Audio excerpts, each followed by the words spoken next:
Hi, now we're in lifestyle management and we're doing chapter 5, personal nutrition. And as you probably are aware, that eating well helps us live and feel well. And it fuels us to perform better in the challenges that we choose to make in our lives, whether that's physical activity or other hobbies, and certainly including our academic experience. Many college and university students are concerned about weight gain. It's known as the freshman 15, meaning 15-pound gain in your freshman year. And healthy eating represents one of the important means of facing the challenges head-on. Insight into the new Canada's Food Guide will enable you to have the most recent information on nutrition guidelines in Canada. Now, I'm going to post that in your week 3 folder. Okay? Now, in the part 2, we're going to review looking at nutritional labels and can guide your food choices that way. But in this one, we're going to basically look at is what are essential parts of our diet and how we follow the Canada's Food Guide as being the beginning part of this part 1. So let's begin exploring these topics. So what do you need to know about nutrients? Well, every day our body needs 6 essential nutrients that it can't manufacture on its own. So if it can't manufacture stuff on its own, that means we are contributing to what goes into our body, helps us meet our body's requirements. Now, these 6 essential nutrients are water, protein, carbohydrates, fats, minerals, and vitamins. Now, you might have noted that I mentioned fats. Fats is essential. We'll see that, in fact, that it is. Water makes up about 60% of the body, and it's essential for health and survival. Now, we need energy to live, and we need the energy to receive. We need to receive our energy from the carbohydrates, proteins, and fats in the foods that we eat. Now, it's based on what we eat is how much of these do we get, and not getting the proper amounts or too much of others can really offset our health. These 3 essential nutrients are called macronutrients. So that's carbohydrates, protein, and fat. These are macronutrients because they are the nutrients required by our body in the greatest amounts. Macronutrients, we measure these by the term that you're familiar with, calories. Now, the other 2 essentials, nutrients, vitamins and minerals, well, they're called micronutrients, and guess what? Because our body needs far fewer of them, in smaller amounts at least, that's why they're micronutrients. An individual's need for macronutrients depends on how much energy he or she is expending. So let's look at what these needs for food are in our bodies. We're going to begin with water. And water, as mentioned earlier, 60% of our body is made up of water. But are you aware that water makes up 85% of our blood, 70% of our muscles, and 75% of our brain? Water performs an essential function. And what's really important when you think in terms of water in your brain, you've probably seen images of brains, and they sit there on a plate or on a table, and they hold their shape. But that's not a fresh brain. That's a preserved brain. If you were to pop your brain out and drop it on the floor, it would splatter like pudding. 75% of your brain is water. It's why when you go out drinking at night, you drink a little too much, and in the morning you have a headache. The headache is your brain telling you, I'm short on water. Sure, you took a lot of alcohol in, but alcohol is a diuretic. It pushes the water out pretty quickly. That's why you pee as much as you do. But in the morning, when your body's low on water, you get a headache. Your brain is saying, fill me with some water. Now, water carries nutrients, it maintains temperature, it lubricates joints, helps with our digestion, rids the body of waste through urine, and contributes to the production of sweat, which, when it evaporates from our skin, cools our body.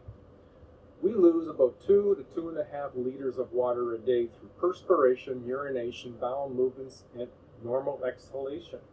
So just when you, against the mirror or a window, you see condensation, there's water leaving the body.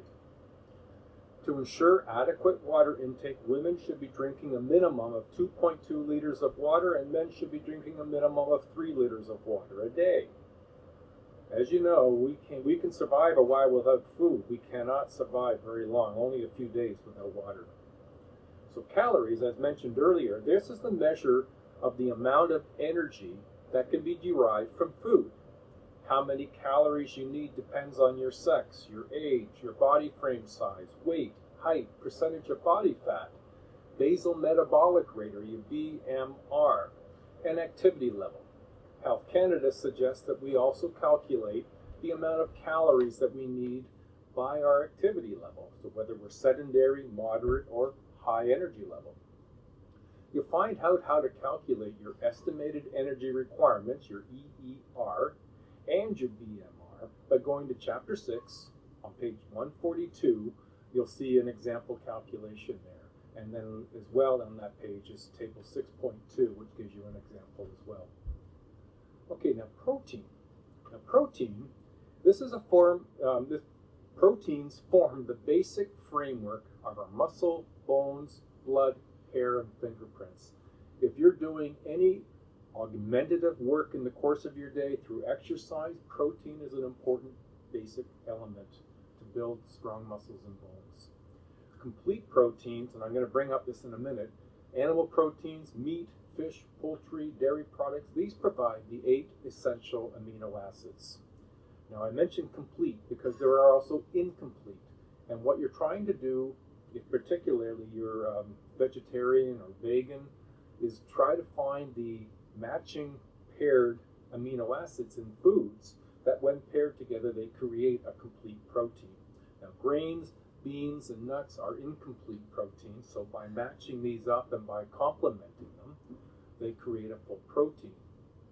And they're grains and dried beans and nuts, they're incomplete proteins, and they may have relatively low levels of 1 or 2 essential amino acids, but they may have fairly high levels of others.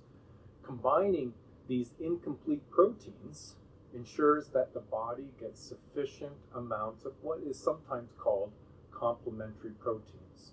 And so there are quite a few, surprisingly, vegan or vegetarian elite athletes, and they spend a lot of time making sure they're getting complementary and full proteins by matching. Now, based on the latest data, the recommended level of protein intake for adults is 0.8 grams per kilogram of body weight. So take your weight in kilograms, multiply it by 0.8 will give you the amount of of proteins you should be taking in on a daily basis. Now, carbohydrates, these are organic compounds that provide our brain and our bodies with glucose. Now, glucose is a form of sugar. And that's the basic fuel that our body uses. Carbohydrates are classified according to the number and type of simple sugar units present. So, monosaccharides, mono, simple sugar, 1 simple sugar unit. Mono, 1. Disaccharides, these contain 2 sugars, and they're linked with a chemical bond. And then there is polysaccharides. These are complex carbohydrates. They contain more than 10 units of sugar. Fiber and starches are also classified as complex carbohydrates. So you might be thinking, on the one hand, well, simple sugars, that should mean it's simple, it's easy for our body. But in fact, more complex carbohydrates are more desirable. The current recommendations are that children and adults consume at least 135 to 180 grams of digestive carbohydrates per day. So let's look at this. Simple carbohydrates, these include natural sugars that are in milk and fruits, lactose and fructose. And it also includes the added sugars that you find in candies, soft drinks, and pastries. So there's your hint that simple carbohydrates are not as good for us because they are manufactured and they're not easy for our bodies to break down and use.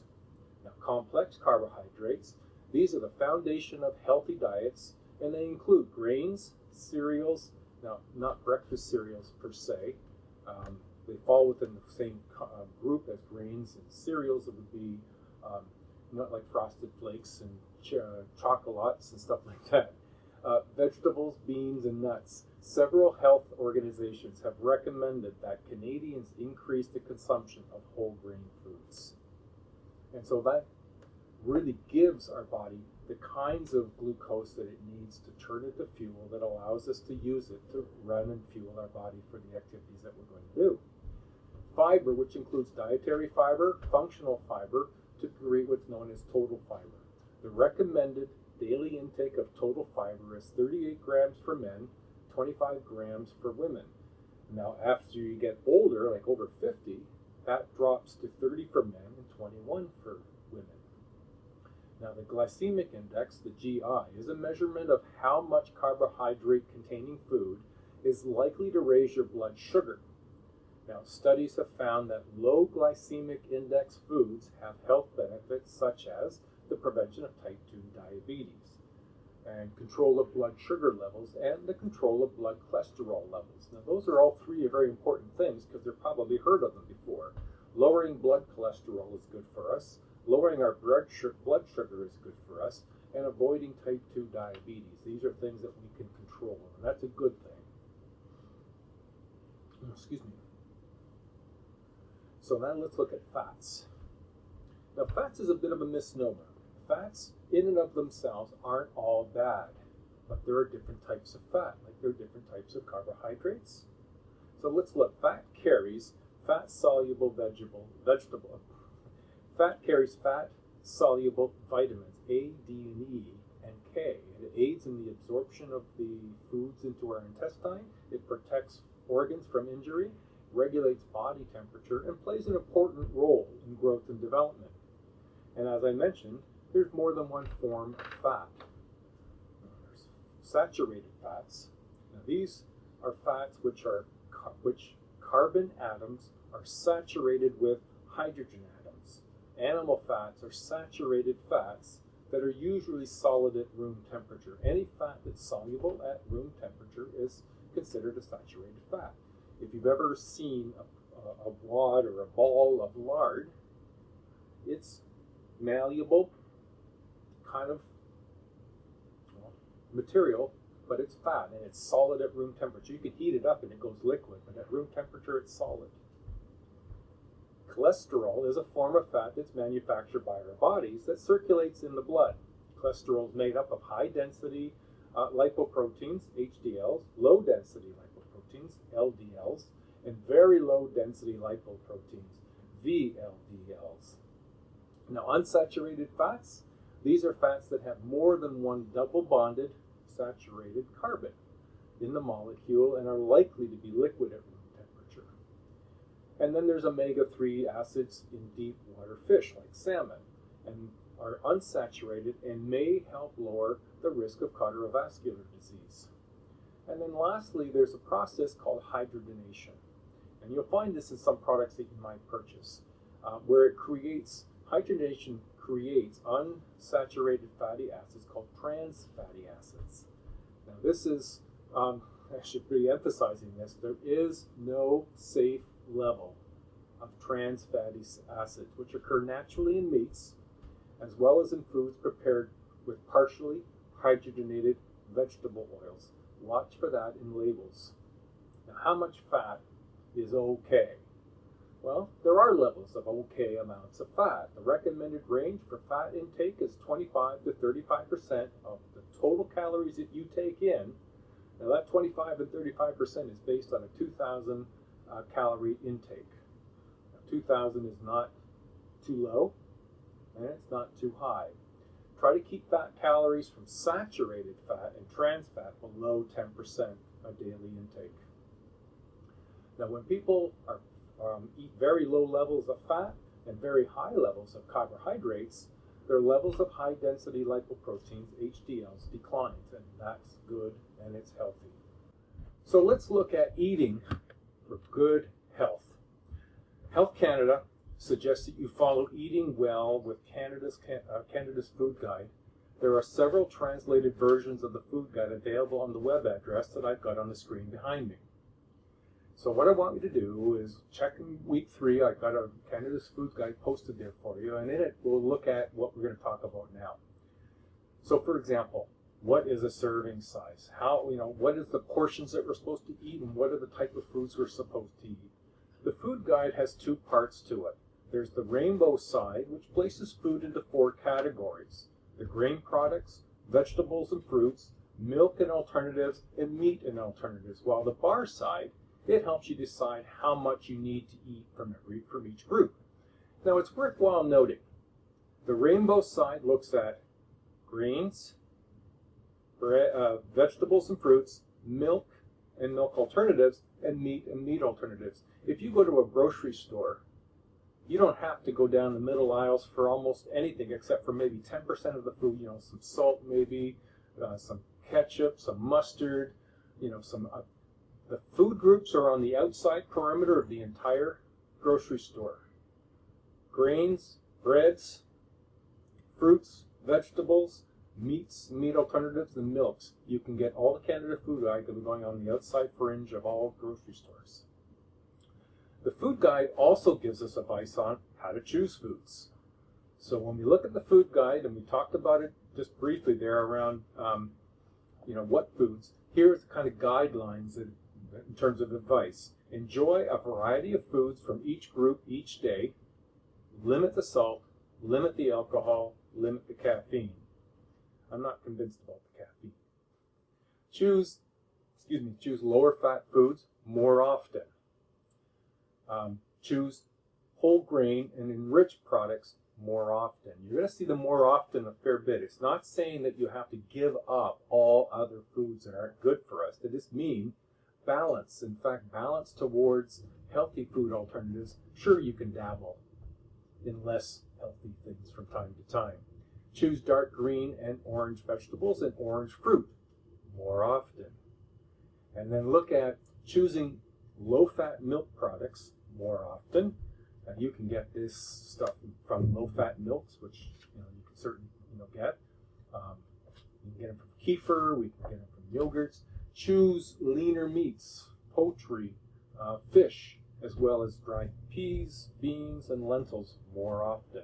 A vegetarian chili, very filling and very good for us. The number of servings that you need every day depends on your age, your sex, your body size, your activity level, and if you're pregnant or breastfeeding. So let's begin with fruits and vegetables. Adult women, 7 to 8 servings a day. Adult men, 8 to 10 servings a day. Now, fruits and vegetables provide crucial vitamins such as A and C and minerals like iron and magnesium. Crucifers, these are vegetables like winter squash, carrots, broccoli, cabbage, cauliflower, and they're high in fiber, rich in vitamins, and an excellent source of indoles, which are chemicals that help lower cancer risks. Fruit are excellent sources of vitamins and minerals and fibers and that may protect us against certain cancers. If we look at grain products, adult women, 6 to 7 servings per day, and adult men, 7 servings a day. And we can get this from breads, some cereals, rice, and pasta, which are the foundations of healthy diets because they're a good source of complex carbohydrates. And there it is again, healthy and complex, not the simple ones. Now, both simple and complex carbohydrates, starches, have 4 calories per gram. Milk and alternatives, well, adults, 2 servings. Women who are breastfeeding and are pregnant, up to 3 to 4 servings per day. Now, we can get this out of milk, yogurt, cheese, and are high in calcium, riboflavin, protein, and vitamin A and B12. Dairy products such as milk, yogurt, kefir are all the best calcium sources that we can put into our body. Now, as we might be aware, lactose intolerance, or the inability to digest milk products, is a growing concern in today's societies, particularly when this is the biggest form of some vitamins and certainly calcium that we might be receiving. Meat alternatives, adult women, 2 servings a day, adult men 3. We can get this from meat, poultry, fish, tofu, which is soya-based, dry beans, lentils, soybeans, kidney beans, black beans, all the kinds of great beans, and nuts.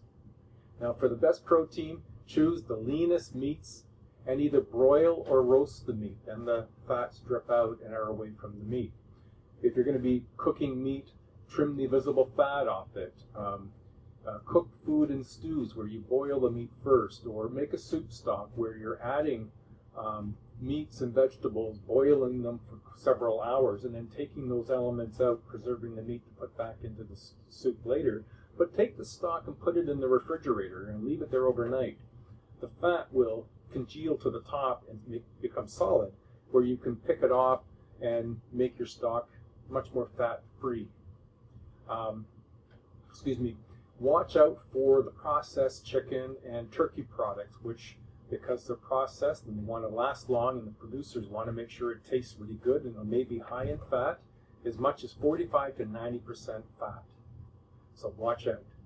Oils and fats, well, a small amount of unsaturated fat, 30 to 40 milliliters or 2 to 3 tablespoons, can be included each day. Choose margarines low in saturated and trans fats, and limit intake to butter, margarine, and lard and shortening. It says limit. It doesn't mean exclude. Okay? Now, nutritional supplements. Now, this has always been a bit of an area of contention in North America and in Canada too. Prior to January 1st, 2004, the Natural Health Products, NHP, defined as vitamins, minerals, herbal remedies, homeopathic medicines, traditional medicines, probiotics, and other products like amino acids and essential fatty acids were sold as either food or drug. Under the natural health product regulations, all natural health products such as vitamins and minerals must have a special product license before they are sold, and facilities that manufacture the package, package, and label and import these products must also have a site license. So make sure you check to see it ensures for your own health and safety that you do. Vitamins and minerals. Vitamins help put proteins, fats, and carbohydrates to use and are essential to regulating growth, maintaining tissue, releasing energy from foods. The body produces some vitamins, such as vitamin D. Other vitamins must be ingested, and some are soluble and some are water soluble. Some are fat soluble and others are water soluble. Minerals help build bones and teeth and in muscle function and help the nervous system transmit messages. Vitamins and minerals are sometimes recommended for certain individuals to be augmented. Now, a couple of other substances in food that we could be aware of. Antioxidants. These are substances that prevent the harmful effect caused by oxidation within the body. They include vitamin C, vitamin E, and beta-carotene, as well as compounds like carotenoids or flavonoids. Sorry about that. Diets high in antioxidant-rich fruits and vegetables have been linked to lower rates of esophageal, lung, colon, and stomach cancer. The other term that may be referencing to some degree would be the phytochemicals. Phytochemicals are compounds that exist naturally in plants and have served many functions, such as helping the plant protect itself from bacteria and disease. Its application in human diets, well, they're associated with reduced risks of heart disease and certain cancers, age-related, macular, degenerative, adult onset diabetes, stroke, and other diseases. So it has some benefits, but the research has yet to show a cause and effect relationship between the consumption of phytochemicals and the prevention of specific diseases. And I think in a lot of cases we have to keep an eye very closely on claims and what are investigated and cause and effect claims. Now, the last thing we'll touch on is looking at dietary reference intakes. Recommendations that are called dietary reference intakes, DRIs, replaced the 1990 recommended nutrition intakes, the RNIs. The RNIs are out, the DRIs are in. And this applies to Canada. It's important that to note that the DRIs, which is the new term, are standards for appropriately healthy people and are not meant to be applied to anyone with an acute or chronic disease. Dietary reference intakes is a sort of an umbrella term that's used to describe 5 different types of reference values. Now, I'll go through them, but you're going to find these on page 121 for more definitions. Now, you're going to find that there's an estimated average requirements, EAR, recommended dietary allowance, ARDA, adequate intake levels, which would be AL, tolerable upper intake levels, which are ULs, and the acceptable macronutrient distribution range, AMDR. And like I said, they're on page 121 for further clarification of what those mean. But these are different ways of measuring our intakes for dietary intakes. And nutritionalists would have access to this and would be able to give you more information as well. So there we are, part 1, complete. We've gone through the overview of the Cannabis Food Guide requirements. Okay? Part 2, that's in week 3 as well. Good luck, everybody, and keep up the good work.